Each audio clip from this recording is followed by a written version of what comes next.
Kailangan niyang ma-earn yung relasyon na gusto niya. Hindi porket may kausap kayong EA, hihinto na kayo makipag-usap sa iba. So merong psychologically effect pag wala kang EA sa buhay. So parang ganito yan. Ikaw, alam mong leon ka, king of the jungle ka. Ano, hindi ka magahan? Kaya yung rejection, tanggapin mo na mare-reject ka. Pero ang tanong, paano ka ba manligaw?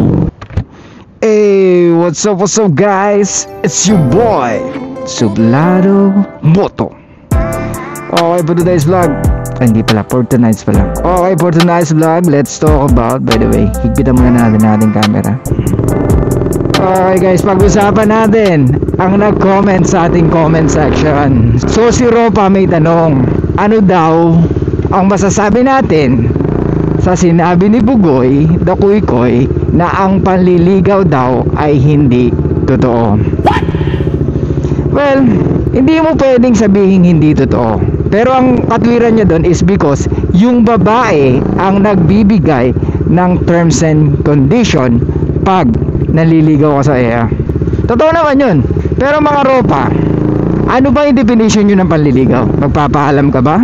Or aayain mo siya lumabas madalas? That's my question. Paano nyo ba iniisip or paano nyo ginagawa yung panliligaw sa isang EA? Nagpapaalam ka ba na manliligaw ka? O yayayain mo siyang lumabas hanggang sa magkakilala kayong dalawa? Kasi yung panliligaw, matagal na yan. Unang panahon pa yan ng mga ancestors natin. And even, kumbaga nangyayari na yan sa mga ancestors pa lang natin. Kaya hindi natin pwedeng sabihin na hindi totoo. Okay? Pero totoo yung sinasabi niya na may leverage ang mga kababaihan pag ikaw ang nagsabi or sinabi mo na manliligaw ka sa kanila. Well, kahit anong sabihin nyo mga Ropa, or kahit anong diskarte, meron talagang leverage sa mga babae. Okay? Pero kailangan niya makita kung anong meron ka para at least malaman niya na kung anong pwedeng mawala sa kanya pag nireject ka. Tsaka yung rejection part of the game yan mga Ropa. Hindi mo pwedeng iwasan yan. Okay? Paano ka matututo kung wala kang rejection sa buhay?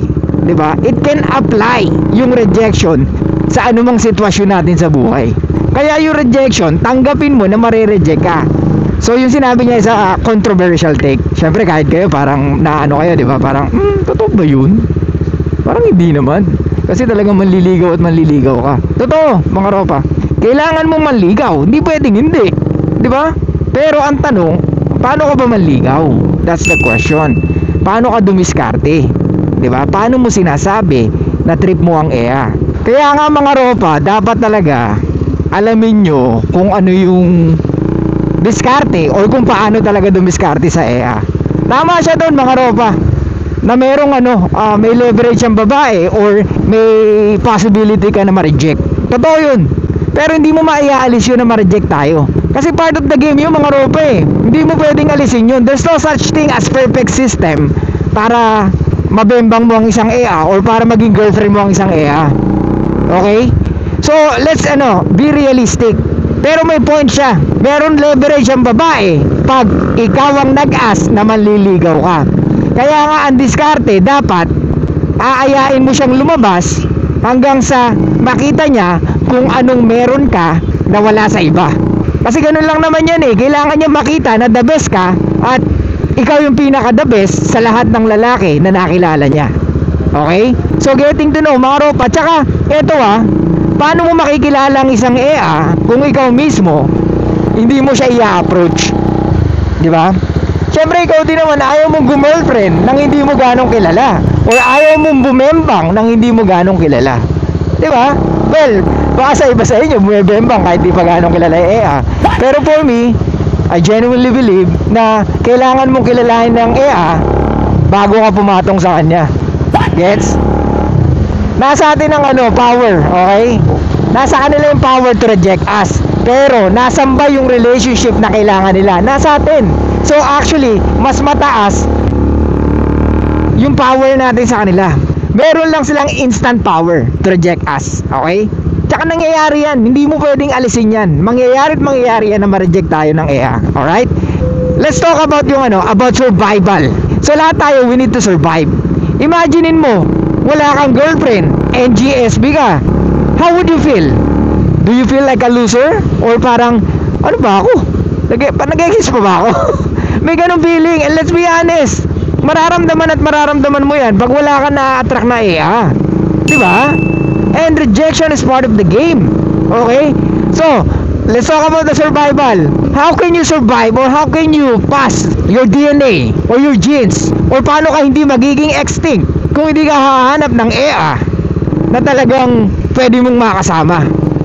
Gets? Lagi may terms and condition ng EA. Pero wag mo namang kalimutan na meron ka rin, Ropa. Okay? Meron tayong terms and condition, mga Ropa. Sa umpisa lang talaga, sa kanila, kailangan din nila makasigurado kung ikaw yung lalaki na karapat-dapat na pagbubukakaan nila. Diba? Sana malinaw to, mga Ropa, ha?